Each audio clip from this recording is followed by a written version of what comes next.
কে লিখেছেন জানি না, কিন্তু অসাধারণ। 1, মা 9 মাস বহন করে, বাবা 25 বছর ধরে বহন করেন। উভয় সমান, তবুও কেন বাবা পিছিয়ে আছেন জানি না।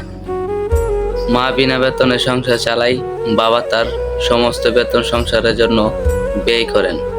উভয় প্রচেষ্টা সমান, তবুও কেন বাবা পিছিয়ে আছেন তা জানি না। মা আপনার যা ইচ্ছে তাই রান্না করেন, বাবা আপনি যা চান তা কিনে দেন। তাদের উভয়ে ভালোবাসা সমান, তবে মায়ের ভালোবাসা উচ্চ স্তরে হিসাবে দেখানো হয়েছে। জানি না কেন বাবা পিছিয়ে। ফোনে কথা বললে প্রথমে মায়ের সাথে কথা বলতে চান, কষ্ট পেলে মা বলে কাঁদেন। আপনার প্রয়োজন হলেই আপনি বাবাকে মনে রাখবেন, কিন্তু বাবা কি কখনো খারাপ লাগেনি যে আপনি তাকে অন্য সময় মনে করেন?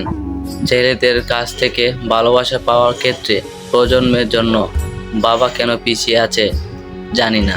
আলমারি ভরে যাবে রঙিন শাড়ি আর বাচ্চাদের অনেক জামা কাপড় দিয়ে, কিন্তু বাবার জামা খুব কম।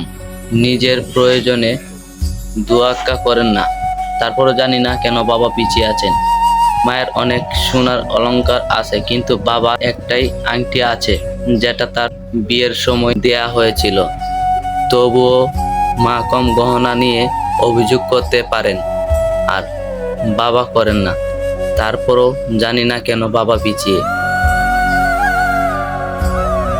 বাবা সারা জীবন কঠোর পরিশ্রম করেন পরিবারের যত্ন নেওয়ার জন্য, কিন্তু যখন স্বীকৃতি পাওয়ার কথা আসে কেন জানি না তিনি সবসময় পিছিয়ে থাকেন।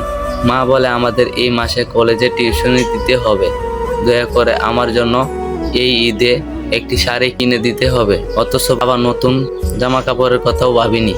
দুজনের ভালোবাসা সমান, তবুও কেন বাবা পিছিয়ে আছে জানি না। বাবা মা যখন বুড়ো হয়ে যায় তখন বাচ্চারা বলে মা ঘরের কাজ দেখাশোনা করার জন্য অত্যন্ত উপকারী, কিন্তু তারা বলে বাবা অকেজো। বাবা পিছনে কারণ তিনি পরিবারের মেরুদণ্ড, আর আমাদের মেরুদণ্ড তো আমাদের শরীরের পিছনে। অথচ তার কারণেই আমরা নিজেদের মতো করে দাঁড়াতে পারছি। সমস্ত এই কারণে তিনি পিছিয়ে আছেন। জানি না কে লিখেছেন। কুড়িয়ে পাওয়া সমস্ত বাবাদেরকে উৎসর্গ করছি। সালাম জানাই পৃথিবীর সকল বাবাদেরকে।